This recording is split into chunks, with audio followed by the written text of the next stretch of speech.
Bienvenue dans ce chapitre consacré à la face postérieure du genou. Nous allons commencer par quelques rappels anatomiques de cette face postérieure du genou, plus communément appelée creux poplité. Le creux poplité est un losange délimité en haut et en dedans par le muscle semi-membraneux et les muscles de la patte doigt. Le semi-membraneux est un muscle ischio-jambier.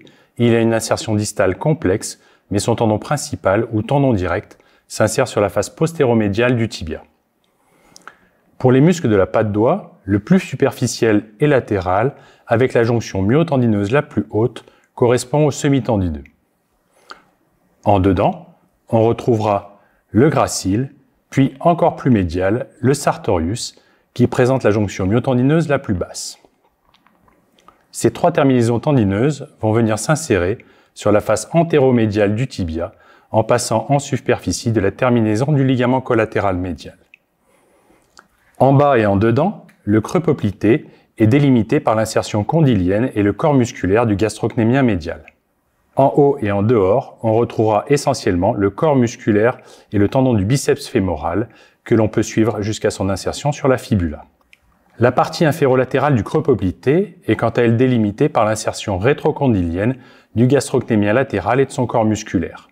Au centre de ce losange, on retrouve le paquet vasculo-nerveux avec en profondeur l'artère poplitée, un peu plus superficielle au contact de l'artère, la veine poplitée, et encore plus superficielle, la division du nerf sciatique en nerf fibulaire commun et nerf tibial. Pour l'étude du creux poplité, on positionne le patient en décubitus ventral. On peut commencer l'examen par le versant médial du creux poplité en positionnant la sonde en coupe axiale sur la partie postéro-supérieure. À ce niveau, on repère très facilement le corps musculaire du semi-membraneux en profondeur, volumineux corps musculaire, et au-dessus, la cerise sur le gâteau, le tendon du semi-tendineux. Le tendon du semi-tendineux est le plus latéral des tendons de la patte doigt. Il présente une jonction myotendineuse la plus haute. On va basculer un petit peu en médial et repérer le corps musculaire et le tendon du gracile. Enfin, encore plus médial, le corps musculaire du sartorius, c'est le corps musculaire qui va descendre le plus bas des muscles de la patte doigt. On recherchera à ce niveau une éventuelle bursite et dans un contexte traumatique, une toujours possible rupture tendineuse. On réalisera ensuite une coupe plus distale permettant de repérer le corps musculaire du gastrocnémien médial. Par un mouvement de translation vers le haut, on va pouvoir remonter jusqu'à son insertion condylienne postérieure. L'analyse de son insertion est difficile dans le plan axial. On basculera de 90 degrés dans le plan sagittal pour mieux l'analyser. À ce niveau, les lésions musculaires sont rares, mais ne doivent pas être méconnues. Nous allons maintenant analyser les rapports entre gastrocnémien médial et semi-membraneux. Entre les deux se situe une petite bourse séreuse commune à l'origine des kystes poplités. Ces kystes poplités vont pouvoir prendre de multiples formes, cloisonnés, multiloculés, présentant des ostéochondromes, mais également des parois épaisses. Ils peuvent surtout parfois se rompre et se collecter en sous-aponévrotique superficiel ou profond. Le tableau clinique est alors bruyant, faisant craindre une thrombose veineuse profonde. Comme vous le voyez, ces kystes poplités peuvent prendre des formes variées. Toutefois, leur origine se situera toujours au niveau de cette bourse séreuse commune, interface entre gastrocnémien médial et de semi-membraneux. On poursuit l'étude par l'exploration du tendon direct du semi-membraneux. On le repère facilement d'une coupe axiale en avant du cartilage condylien. Il suffit alors de tourner de 90 degrés pour visualiser la terminaison de ce tendon direct sur la face postéromédiale du tibia. On en profite pour analyser le cartilage condylien postérieur, mais surtout un peu plus en profondeur, la rampe méniscale, siège de pathologie fissuraire ou kystique. On passe ensuite au compartiment latéral. On pourra commencer par une coupe axiale proximale sur le corps musculaire du biceps. Ce biceps fémoral présente deux chefs, un chef long en superficie, un chef court plus en profondeur.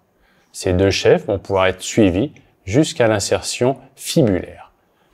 Le chef long va s'arrêter un peu plus tôt et on suivra jusqu'à la fin le chef court avec le tendon du biceps fémoral.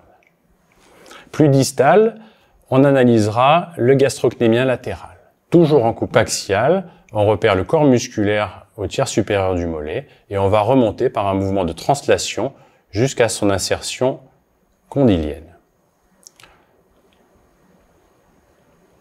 Son insertion condylienne sera bien mieux analysée dans le plan sagittal en basculant la sonde de 90 degrés.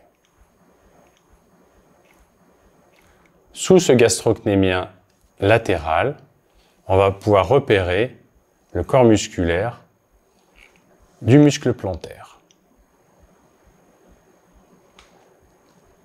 On verra parfois, en arrière du condyle latéral, une petite structure osseuse sésamoïde, la fabella.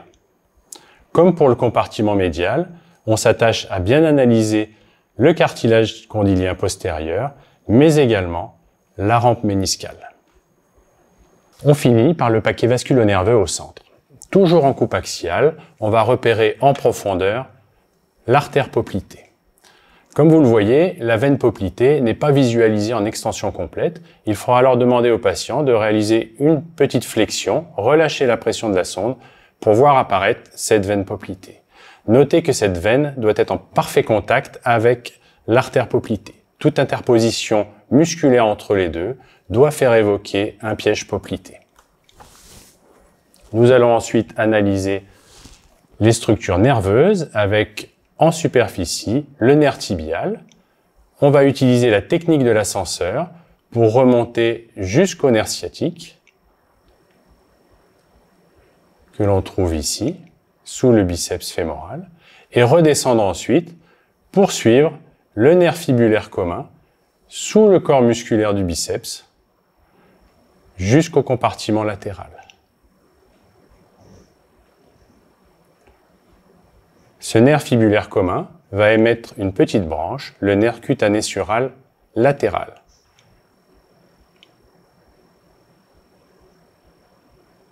On recherche un épaississement nerveux, évocateur de névrite, une compression extrinsèque, mais également une possible tumeur de type schwannome.